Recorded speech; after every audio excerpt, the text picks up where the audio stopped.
Hal yang luar biasa Tuhan kami alami, bahwa kasih Tuhan melampaui apapun yang ada di muka bumi ini. Kami terus memandang Tuhan karena kebaikan kemurahan. Dunia tidak menyilaukan mata kami. Dunia tidak bisa memalingkan mata kami, tetapi mata kami selalu tertuju kepada Tuhan karena kemurahan kebaikan. Kami bersyukur hari yang baik yang Tuhan berikan kepada kami. Mari terus kami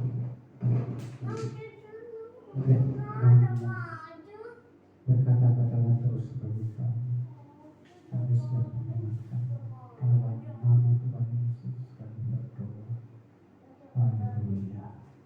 Amin. Jadi Tuhan selalu Bapak-Ibu. Baik.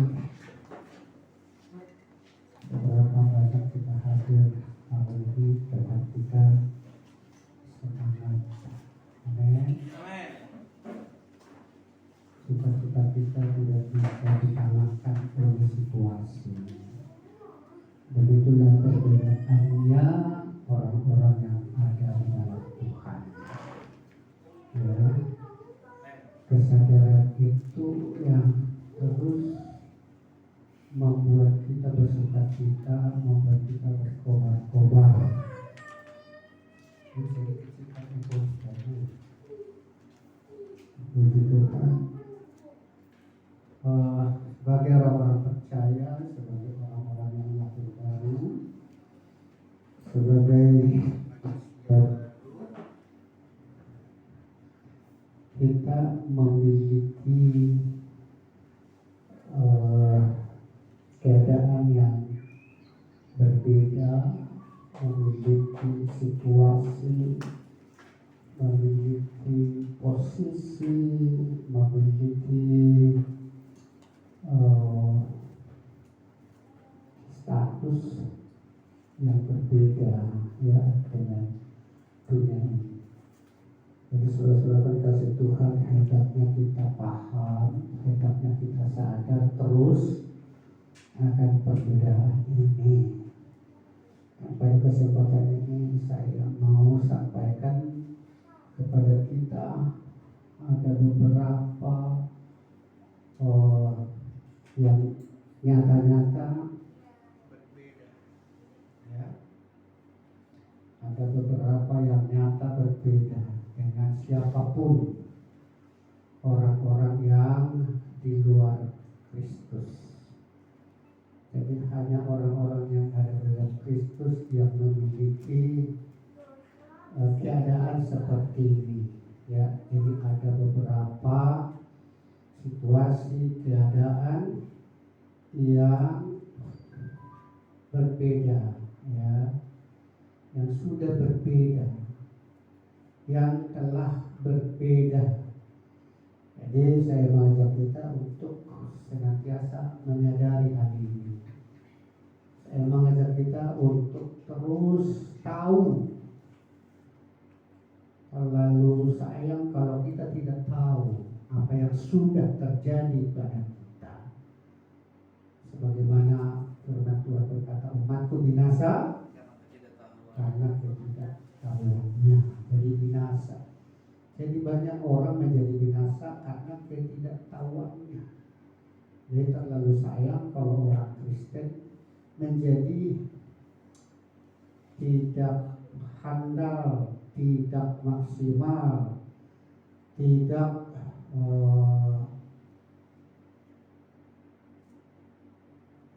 tidak punya kualitas karena ketidaktahuannya.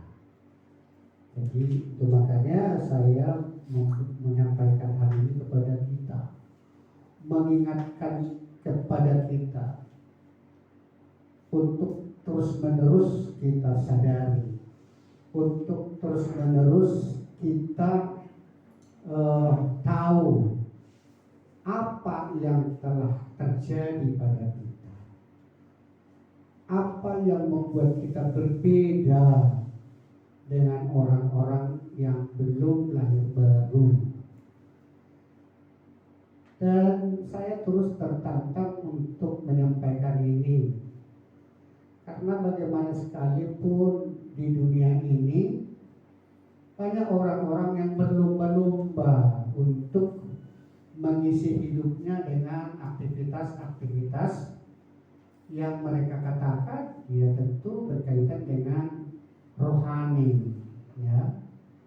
Sehingga banyak agama-agama yang berlomba-lomba untuk mengisi hidupnya ini dengan aktivitas yang berkaitan dengan kerohanian mereka.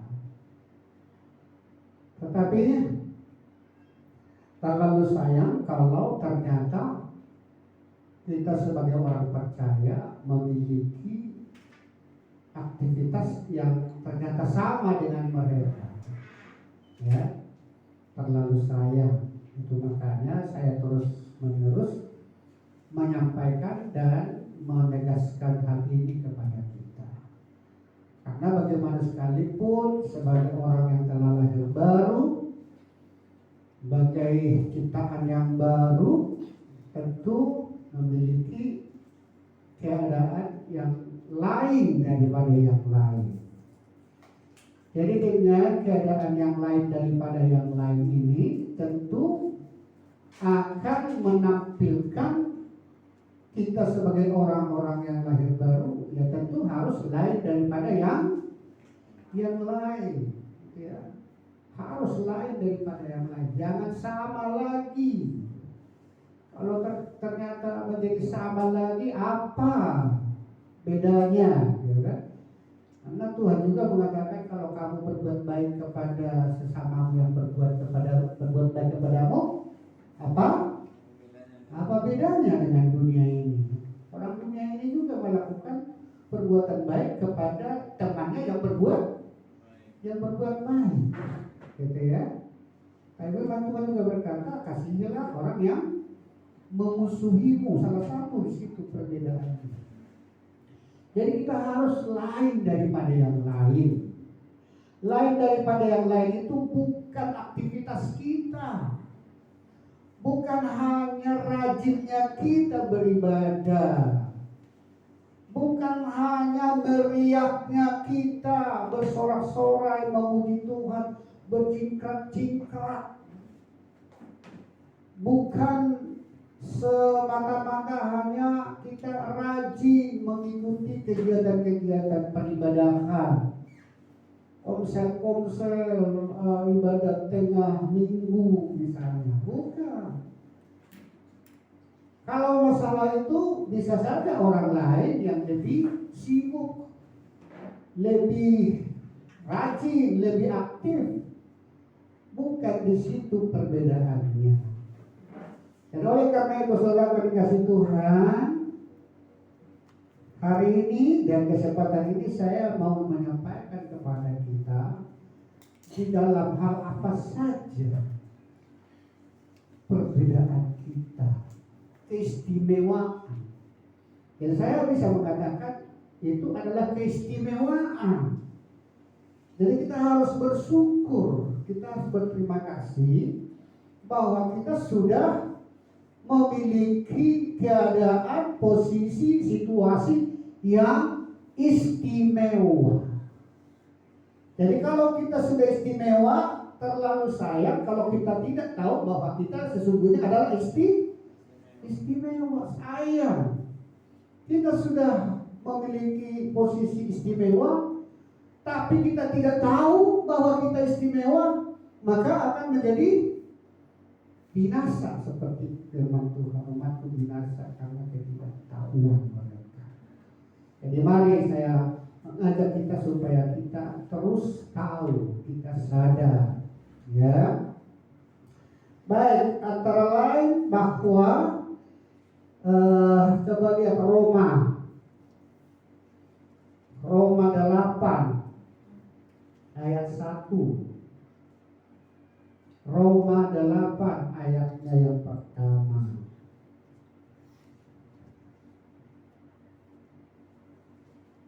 Sudah? Mari kita baca 2, 3 ya.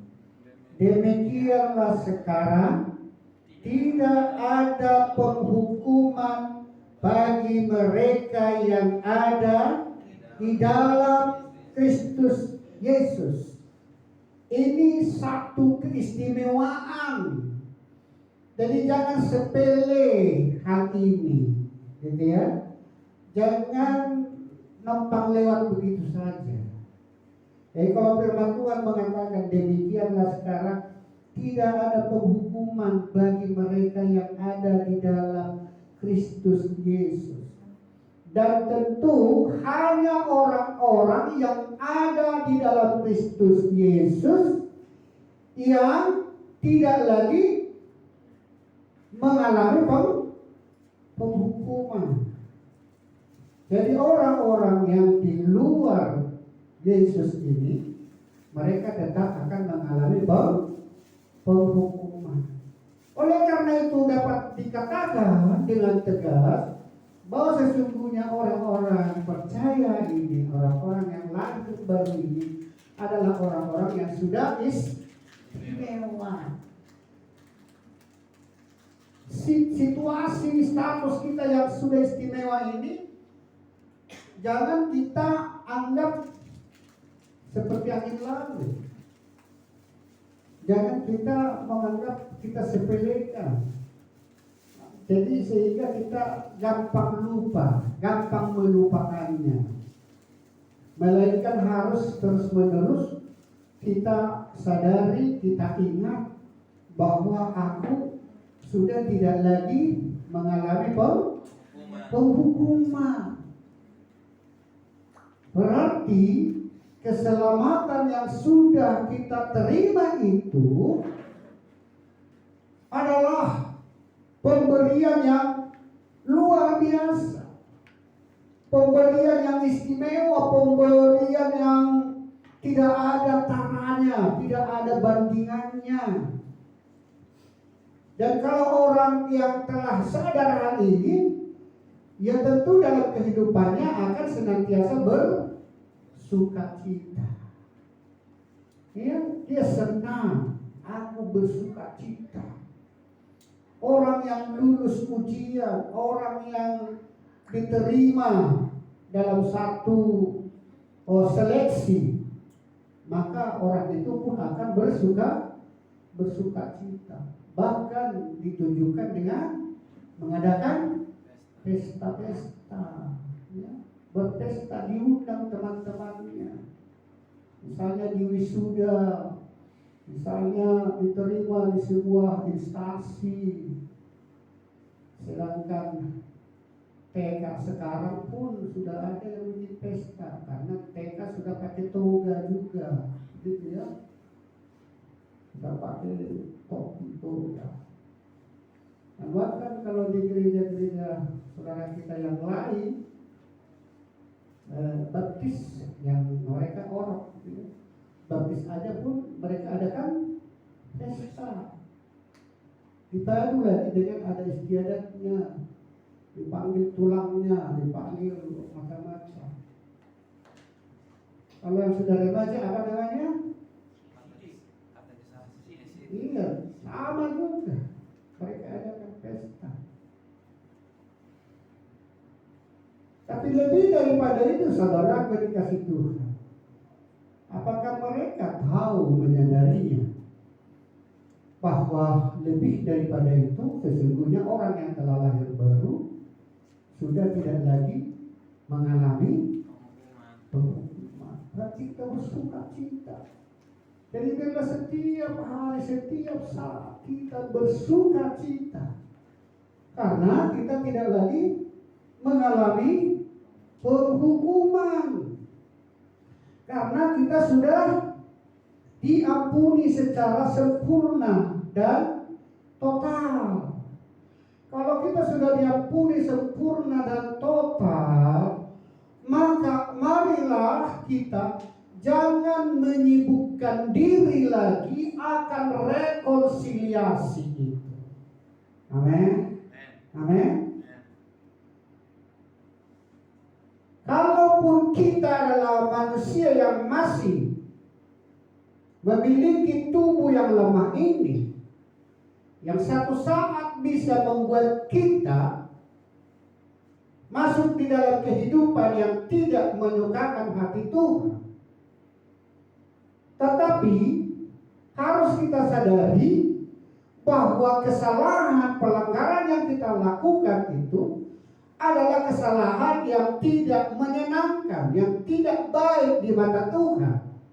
Tapi tidak perlu lagi kita untuk menyibukkan diri untuk mengadakan rekonsiliasi dengan Tuhan. Karena kita sudah tidak lagi mengalami penghukuman. Tetapi sebagaimana orang yang tahu bahwa dia tidak lagi mengalami penghukuman, ya tentu dalam sukacita itulah sesungguhnya dia tidak akan melakukan banyak kesalahan. Ya. Justru kita tahu bahwa kita tidak lagi mengalami penghukuman karena kita sudah diampuni secara total dan sempurna. Itulah yang seharusnya memimpin kita untuk tidak lagi melakukan kesalahan-kesalahan yang bahkan berulang-ulang.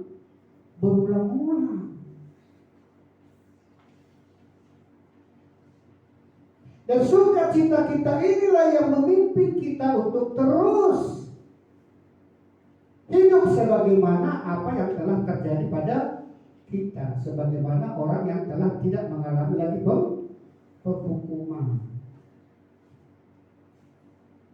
Tetapi orang yang tidak tahu bahwa dia tidak lagi menerima penghukuman, maka pada saat dia dengan kelemahannya melakukan kesalahan di mata Tuhan, maka dia akan berusaha untuk rekonsiliasi dengan Tuhan. Dia mencoba lagi untuk berdamai dengan Tuhan dengan segala upaya, segala perbuatan, segala kata-kata yang disampaikan kepada Tuhan. Berarti saudara dikasih Tuhan, maka dapat dikatakan bahwa orang tersebut belum tahu dan tidak mengetahui bahwa sesungguhnya dia sudah tidak lagi menerima penghukuman. Harus kita bedakan Bapak Ibu Saudara dikasih Tuhan antara penghukuman kekal yang dimaksudkan Roma 8 ayat 1 adalah penghukuman kekal. Sedangkan penghukuman yang bisa terjadi di muka bumi ini, ya penghukuman yang dilakukan oleh sesama kita, yang dilakukan oleh instansi-instansi, yang dilakukan oleh lingkungan. Jadi kalau kita misalnya melakukan pelanggaran, maka instansi yang ada di muka bumi ini akan memberikan sanksi. Orang yang terlambat aja pun datang ke kantor menerima penghukuman. Paling tidak ada SP 1, begitu kan? Apa itu SP? Surat peringatan pertama gitu. Tapi apakah ada surat peringatan SP 1 dari Tuhan? Nggak ada. Karena kita sudah tidak lagi menerima penghukuman. Tapi orang yang di luar Kristus Yesus, maka dipastikan bahwa mereka akan menerima penghukuman itu.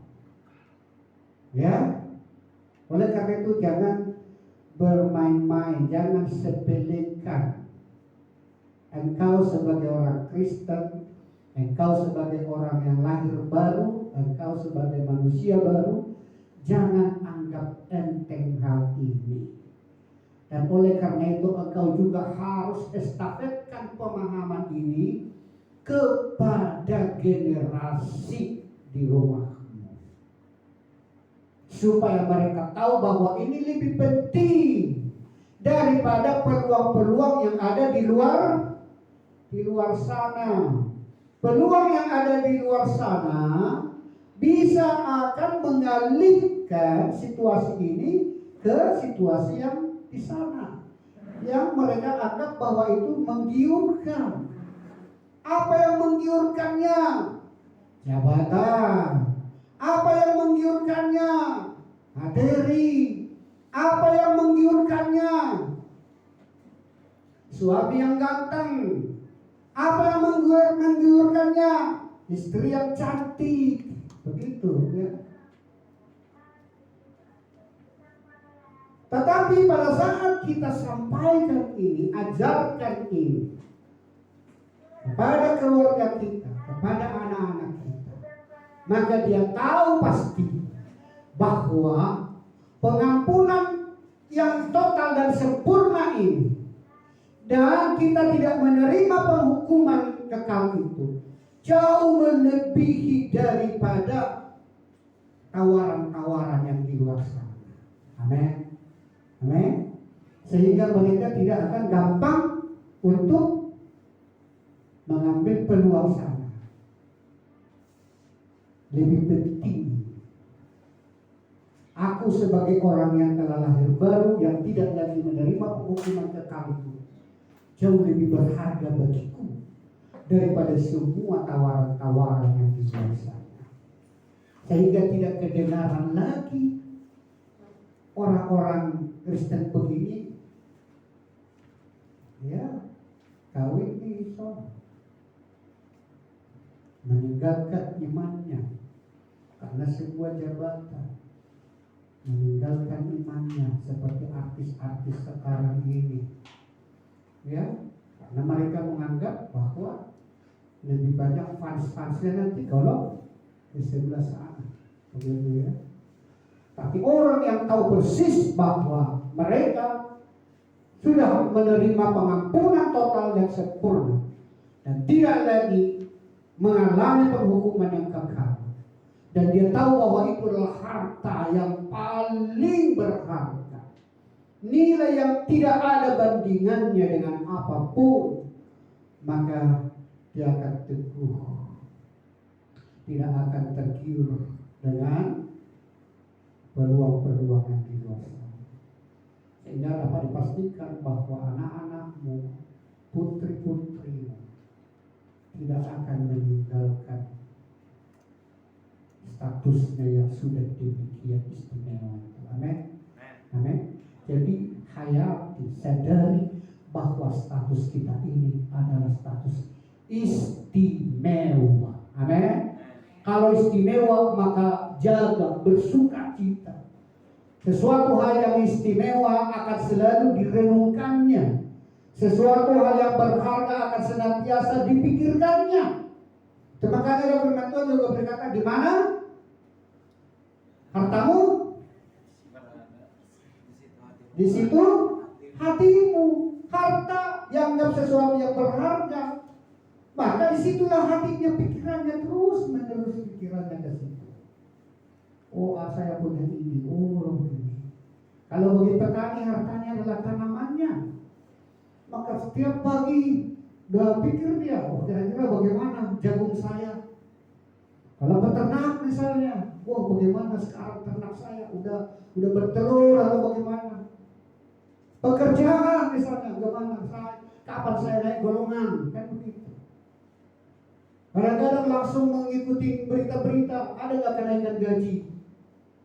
Biasanya presiden kan di bulan-bulan Januari ya bacakan nota keuangan misalnya, enggak, langsung dia pilih.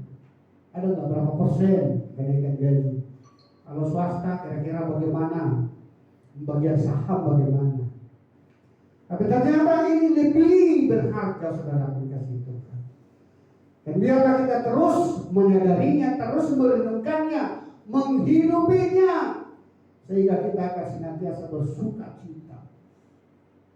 Posisi keadaan yang istimewa ini, itu yang pertama, saudara kasih Tuhan. Kemudian yang kedua, bagi orang-orang yang telah lahir baru, saudara-saudara dan saya, Dan orang-orang saudara kita yang di luar sana yang paham bahwa dia adalah orang-orang yang telah lahir baru, maka sebagaimana kita, mereka juga demikian. Tapi terlalu sayang kalau mereka tidak sadar hal itu. Oleh karena itu kita pun perlu menyampaikan hal ini kepada mereka, supaya jangan sia-sia aktivitas mereka ke gereja. Rajin ke gereja tapi tidak tahu. Hanya absen saja yang paling utama bagi mereka. Atau ketemu dengan teman. Padahal lebih penting daripada itu, bahwa mereka yang kedua adalah orang yang telah menerima penerimaan tanpa syarat. Ya saudara-saudara, kita semua di mata Tuhan kita diterima tanpa syarat. Tidak ada rekonsiliasi dulu, tidak ada interview. Misalnya pada saat kita melakukan hal yang tidak baik di mata Tuhan, maka sebagaimana saya katakan, pertobatan bukan meninggalkan kejahatan. Pertobatan adalah berbalik kepada Tuhan. Itulah pertobatan. Pertobatan adalah berbalik kepada Tuhan. Dan orang yang berbalik kepada Tuhan sudah dapat dipastikan dia akan meninggalkan kejahatan. Kejahatan tidak pernah berbaur dengan Tuhan. Jadi orang yang meninggalkan kejahatannya, orang yang berbalik kepada Tuhan, sudah dapat dipastikan bahwa dia telah meninggalkan kejahatannya. Tapi kalau orang yang meninggalkan kejahatannya, belum tentu berbalik kepada Tuhan. Bisa pindah. Berbalik dari kejahatan yang satu, maka pindah ke kejahatan yang lain. Itu makanya ada orang yang dari beragama ditinggalkan agamanya, tapi bisa menjadi apa? Menjadi ateis. Orang meninggalkan agamanya, tetapi akhirnya dia menjadi tidak beragama. Jadi konsep bertobat meninggalkan kejahatannya tidak artinya meninggalkan kejahatannya adalah berbalik kepada Tuhan. Dan saudara dikasih Tuhan, saat kita tahu berbalik kepada Tuhan, kita diterimanya tanpa syarat, sehingga tidak takut. Mengapa anak-anak takut pulang karena terlambat pulang ke rumah, tapi menjadi takut? Akhirnya rasa takutnya ini memperlambat dia pulang ke rumah. Yang jam sekarang aja pun sudah terlambat. Tapi karena dia takut, dia urungkan sehingga keterlambatannya semakin terlambat. Mengapa demikian? Karena ada syarat yang akan terjadi di rumahnya. Apa itu? Omelan. Apa itu? Barangkali hukuman yang lebih parah, hukuman fisik, bentakan-bentakan, kata-kata yang menyakitkan. Dan barangkali bisa keluar kata-kata yang di Ragunan sana. Takut dia pulang. Itu adalah syarat. Nah, sekarang saudara dikasih Tuhan, setelah kita tahu bahwa apa yang kita kerjakan ini adalah satu perbuatan yang bodoh. Jadi harus kita tahu saudara dikasih Tuhan bahwa perbuatan dosa bagi orang-orang yang telah lahir baru adalah perbuatan bodoh. Nah, sekarang setelah kita sadari bahwa perbuatan kita adalah perbuatan bodoh, maka cepat-cepatlah kita sadar dan akan kembali kepada Tuhan, berpaling kepada Tuhan. Maka perbuatan yang bodoh tadi pasti akan kita tinggalkan. Dengan pemahaman bahwa kita akan segera meninggalkan kebodohan itu, karena kita tahu kita diterima tanpa syarat. Apakah ada nasihat-nasihat yang akan disampaikan kepada kita? Pasti ada. Tetapi nasihatnya itu bukan merupakan syarat rekonsiliasi.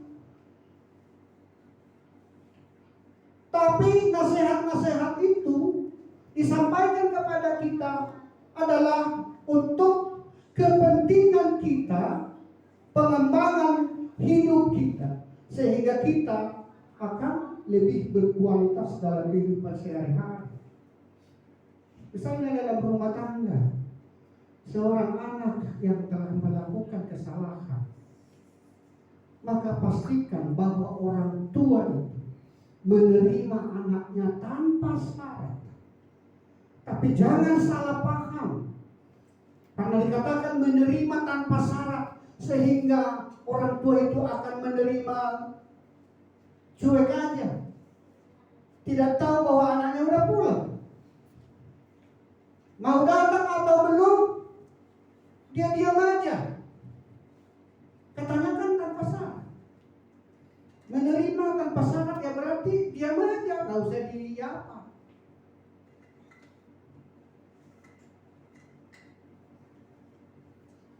Tentu bukan seperti itu maksudnya Bapak Ibu. Dia akan memberikan arahan, tetapi dia tidak akan pernah membuat itu sebagai rekonsiliasi. Kalau kamu tidak seperti ini, maka Papa tidak apa seperti ini. Tetapi kita akan berikan dan barangkali yang lebih efektif adalah berbincang-bincang, menggali situasi itu, menggali keadaan itu. Dan anak itu pun akan menjadi terbuka. Dia tidak tertutup.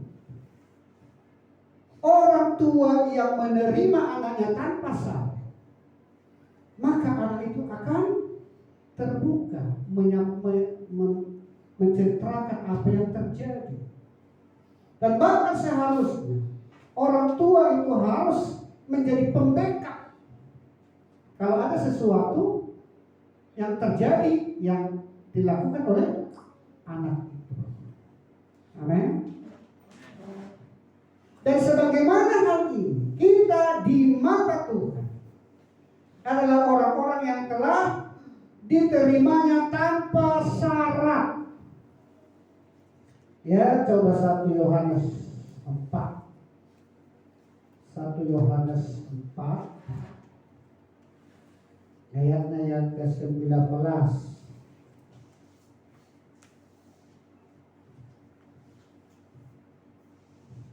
Sudah?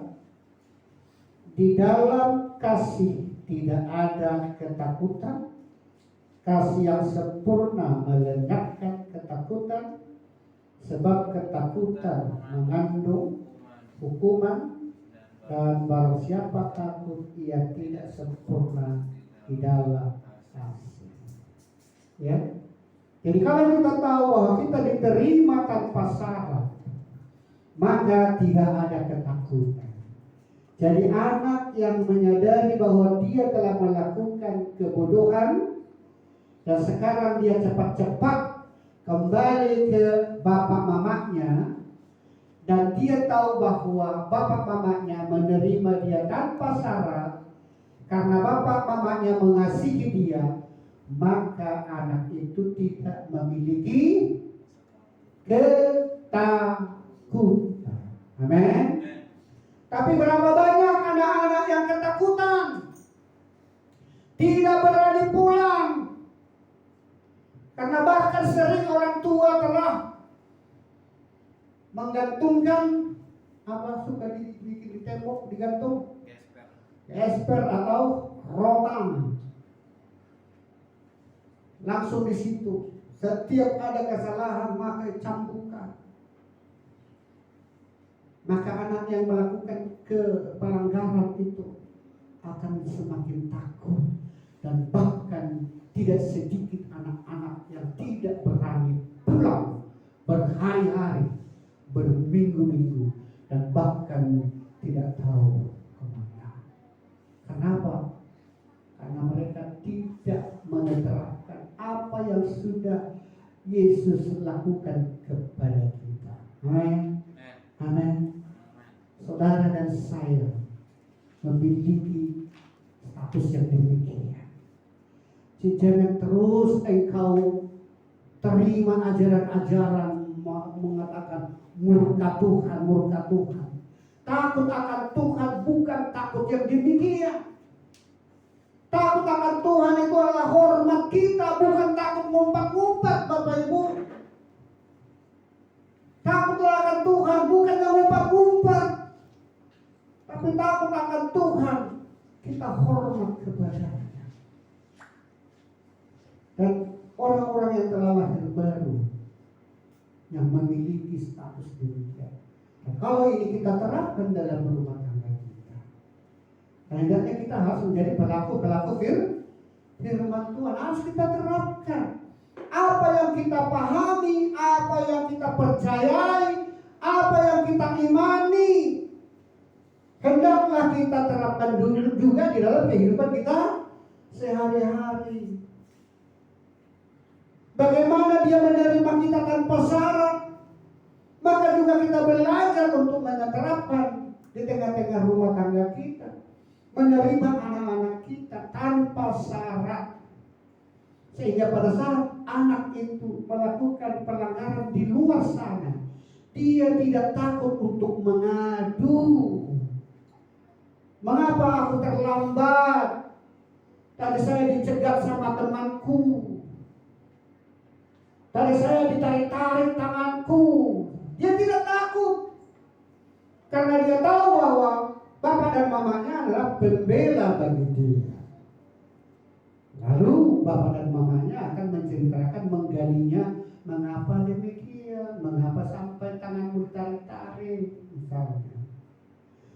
Maka pada saat inilah kita bisa berikan nasihat, bukan penghukuman, bukan sanksi-sanksi, tapi nasihat untuk melatih dia supaya lebih terampil, menjaga jarak, memilih teman, misalnya seperti itu.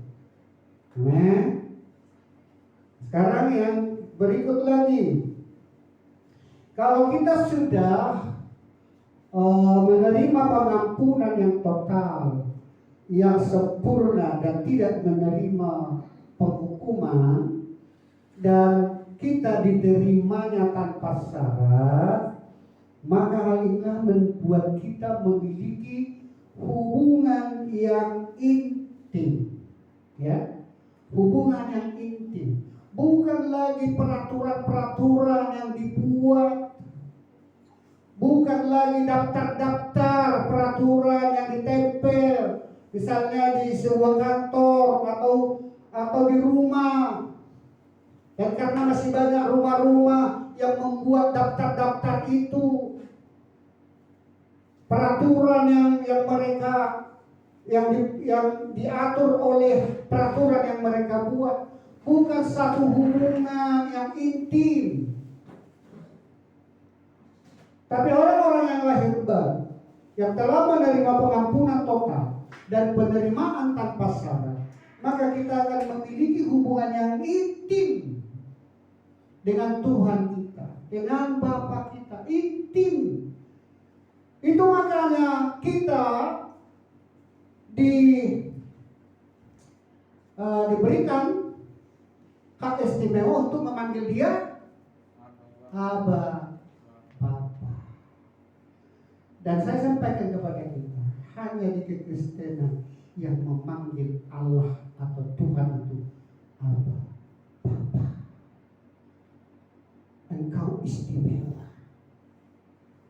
Keistimewaan ini jangan sepintas saja. Tidak ditemukan hubungan yang demikian di kepercayaan yang lain. Engkau adalah anak, bukan budak. Jangan engkau seperti rendah hati mengatakan engkau hamba. Kita adalah anak dan dia adalah bapa. Itu hubungan yang intim, hubungan yang akrab, yang mesra, sehingga kita panggil dia Aba, Bapa. Dan tidak ditemukan di iman yang lain panggilan seperti ini, maka engkau istimewa. Hai orang Kristen, saya sampaikan, engkau istimewa. Jangan buang hak istimewamu ini. Hanya engkau sibuk beribadah, sibuk datang ke gereja, sibuk mengadakan kebaktian-kebaktian, tapi kita tidak sadari bahwa kita adalah keluarganya. Kita anak dan dia bapa kita. Hubungan yang intim, hubungan yang akrab. Bercakap-cakap dengan dia. Makanya doa kita bukan doa yang dihafal. Bukan doa yang ditulis. Tapi doa yang keluar dari hati kita, bercakap-cakap, ngobrol dengan dia. Bukan doa yang sudah dibuat teksnya. Tapi doa yang terlontar dari hati kita. Karena kita tahu bahwa dia Bapa. Hubungan yang mesra, hubungan yang intim, hubungan yang indah. Dan hanya orang-orang yang percaya yang memiliki keadaan seperti ini. Bukankah hal ini adalah sebuah keistimewaan? Keistimewaan ini jangan kita kesampingkan. Harus kita sadari terus-menerus dan bahkan merasa kasihan kepada kelompok-kelompok yang lain di mana mereka belum berstatus sebagai anak. Harus kita sampaikan kepada mereka, mau nggak kamu menjadi anak Tuhan, anak Allah? Bukan lagi sebagai hamba. Saya bisa katakan, kalau kita mengatakan hamba Allah hanya sebagai kebiasaan saja, tapi sebenarnya kita adalah anak Allah, gitu ya. Kita adalah anaknya, anak yang dikasihinya. Mengapa kita juga di tengah-tengah rumah tangga tidak memiliki hubungan yang berkualitas? Tentu ada akibat kekurangpahaman kita bahwa kita adalah memiliki hubungan yang intim, yang mesra dengan Tuhan kita. Padahal hubungan dengan Tuhan itu mesra, akrab, berbincang-bincang, ngobrol, bahwa kesalahan kita tidak lagi pernah dihitung dan diperhitungkan, tidak pernah diingat. Tapi betapa banyaknya kita yang senantiasa memikirkan bahwa kesalahan kita dicatat. Ada pengajaran seperti itu. Segala kesalahan kita itu dibikin diare di bukunya. Tuhan ditulis tanggal sekian ini tahun. Jadi kita tahu bahwa kesalahan kita ini diinventarisir. Dan pada saat kita tahu inventarisir, makanya kita akan menjadi grogi untuk datang kepadanya. Oh, tapi dia kemarin, gitu ya. Wah, kesalahan saya kemarin masih diingat kali, gitu kan. Juga kita tidak pernah. Saudara, apa yang kasih Tuhan mami kita tahu supaya kita jangan menjadi umat yang binasa. Seperti yang dikatakan apa itu? Hosea ya. Jangan umat yang binasa. Jangan umat yang sia-sia. Ya, jadi ada hubungan yang akrab. Coba di dalam 2 Korintus 5 ayat 15. 2 Korintus 5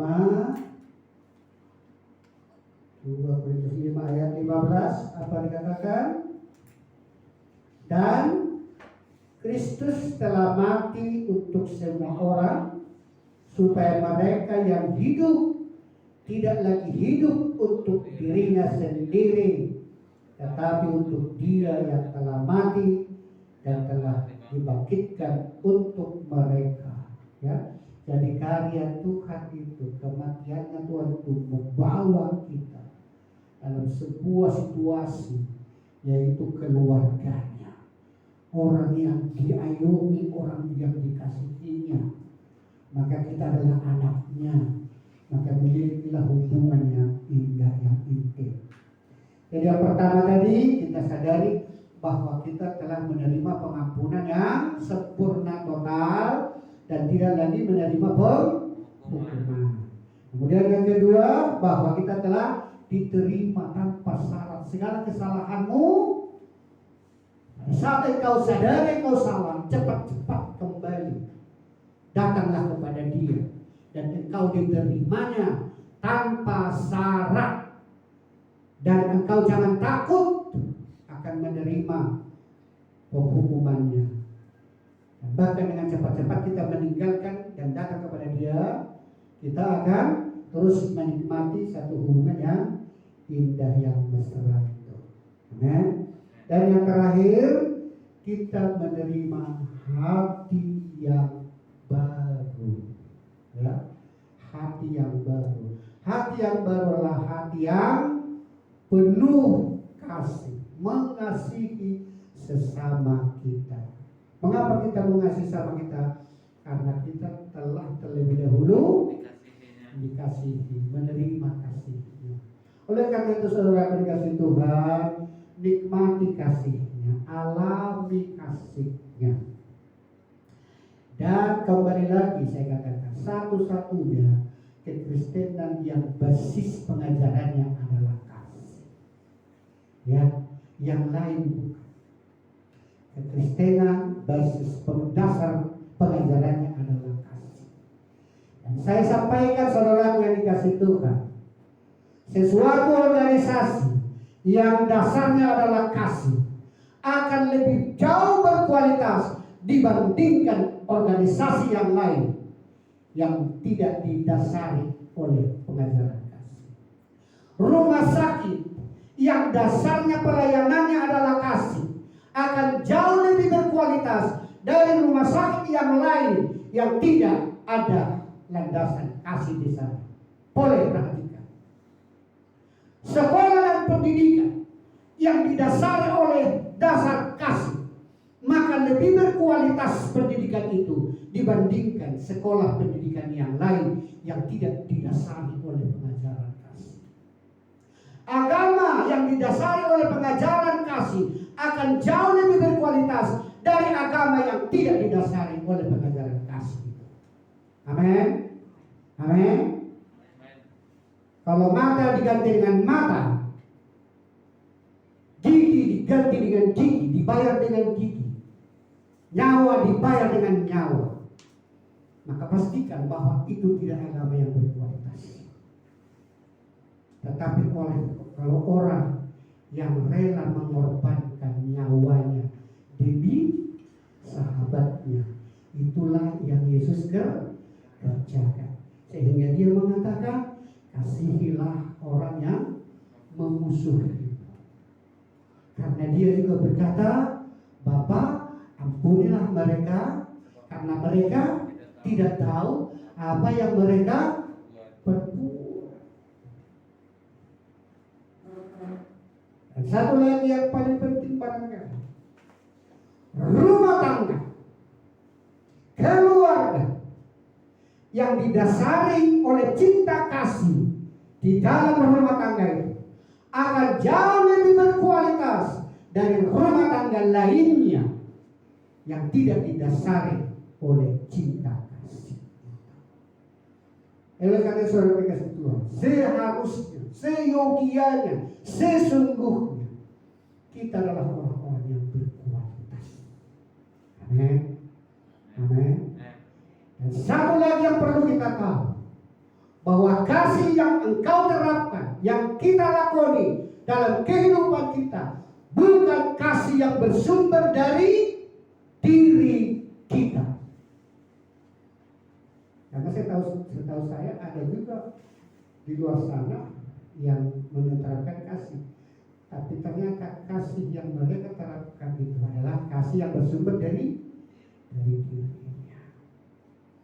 Tapi kasih yang dihidupi oleh Kristus adalah kasih yang datang dari Bapa kepada kita.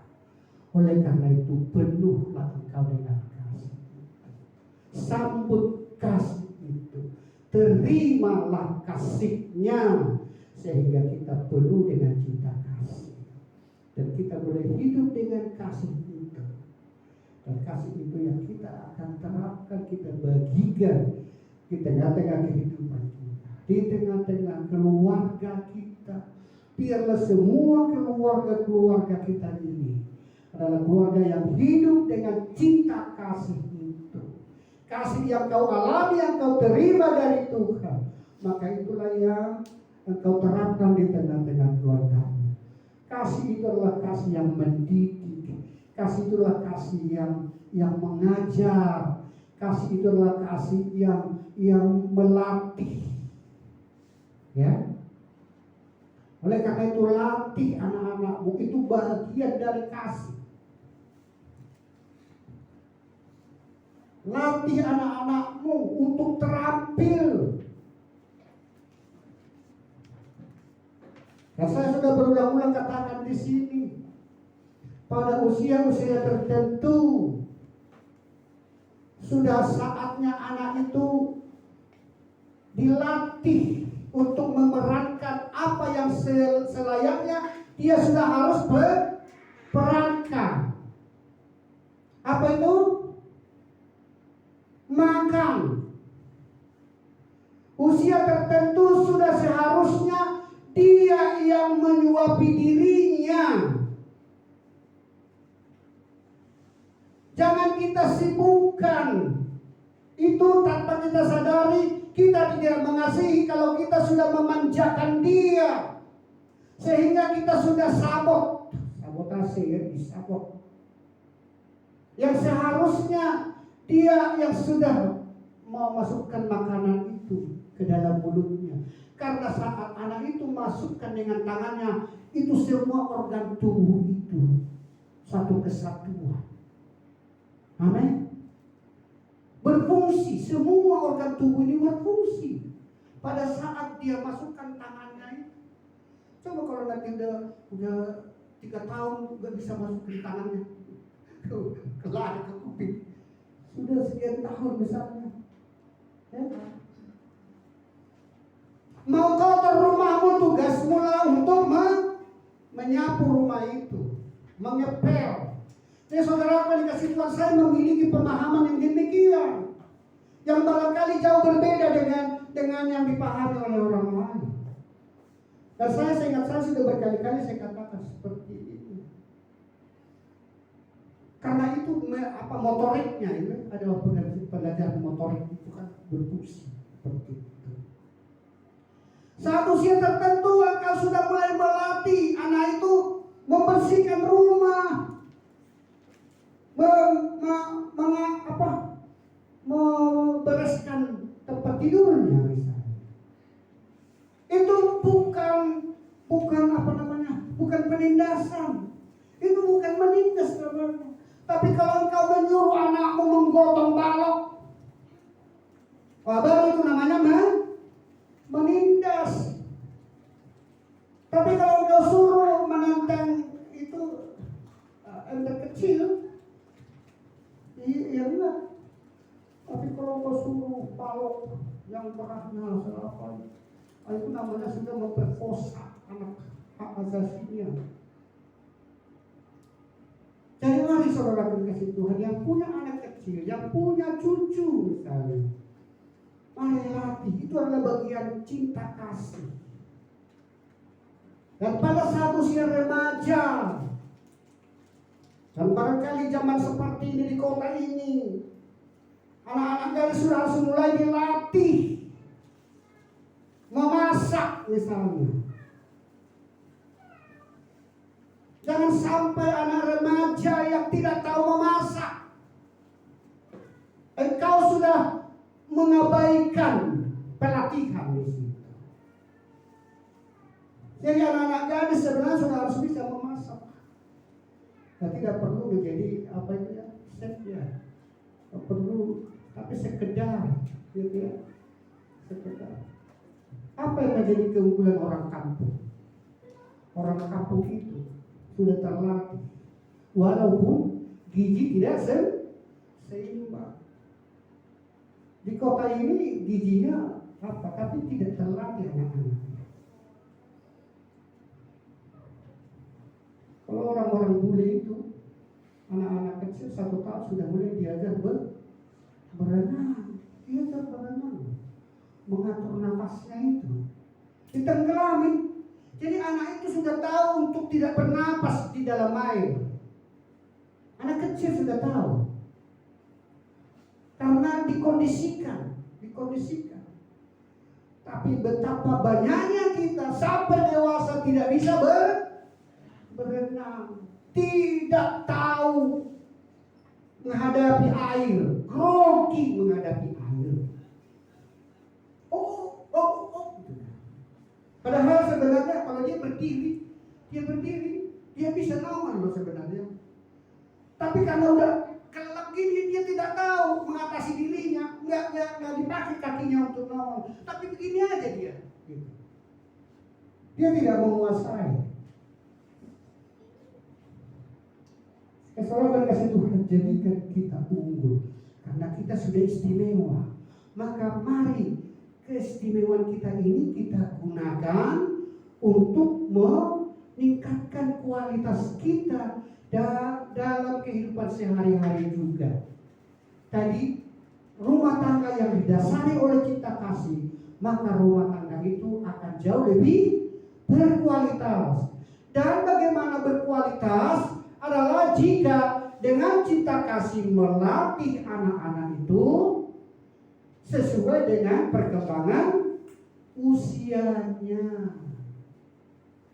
Pada saat usia seperti ini, dia sudah bisa seperti ini. Pada saat usia seperti ini, sudah bisa.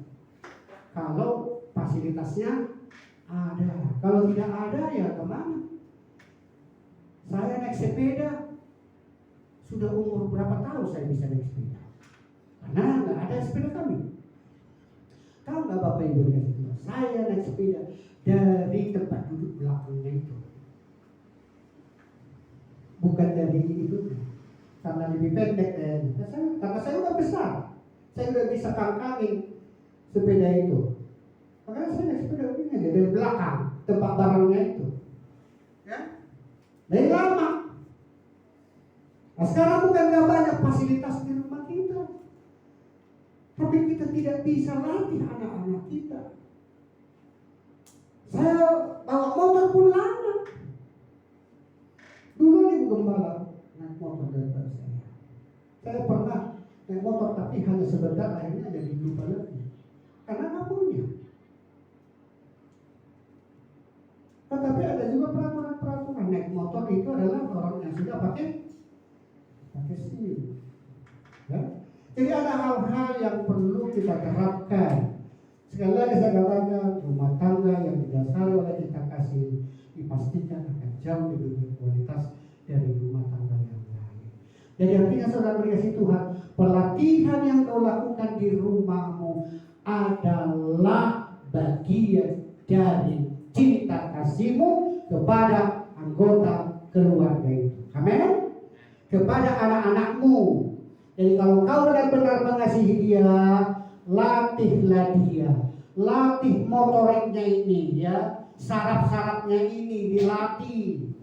Yaitu pada saat usia tertentu jangan caplok, jangan sabotase yang menjadi tugas pengembangan dirinya, termasuk memasak, bertanggung jawab dalam rumah tangga, ya, mengurus ini, kalau terampil di rumah, menata rumah, menata meja, menata rak-rak piring misalnya, dia berkualitas dan dia siap untuk masuk ke jenjang keluarga yang baru. Apakah dia laki-laki, apakah dia perempuan, sama dia sudah memenuhi syarat untuk masuk ke jenjang keluarga yang baru. Jadi jangan kita sia-siakan status istimewa yang telah kita sandang. Amin. Pastikan gereja ini dan sampaikan kepada orang lain kalau mereka tidak tahu bahwa mereka adalah orang-orang yang sudah istimewa. Amin. Amin. Mari tundukkan kepala. Kami bersyukur di kesempatan yang indah ini Engkau berbicara bagi kami, menyadarkan kami bahwa sebagaimana orang yang telah lahir baru, menerima Yesus Kristus Tuhan dan Juru Selamat, maka kami memiliki keadaan situasi yang istimewa. Kami telah diampuni sempurna dan tidak mengalami penghukuman kekal. Dan kami juga diterima tanpa syarat. Kami tidak takut dan bahkan kami memanggil Engkau Bapa. Dan kami adalah anak-anak. Dan kasih melenyapkan ketakutan. Dan biarlah kami hidup memiliki hati yang baru, menerapkan kasih yang telah kami terima, dan kami hidup dengan kasih bahkan di tengah-tengah keluarga kami. Dan kasih itu disiplin, kasih itu bertanggung jawab, kasih itu mendidik, kasih itu menggembleng. Maka mau kami terapkan di rumah kami untuk menggembleng anggota keluarga kami dengan penuh cinta kasih tanpa sanksi-sanksi. Terima kasih Tuhan, terima kasih. Hamba-Mu telah berhenti menyampaikan firman-Mu, tapi firman Tuhan tinggal tetap di hati kami yang paling dalam. Dalam nama Tuhan Yesus kami berdoa dan mengucap syukur. Haleluya. Amin. Amin. Berikan kemuliaan kepada kita. Saudara-saudara yang berkati hari ini. Tuhan, saya serahkan kepada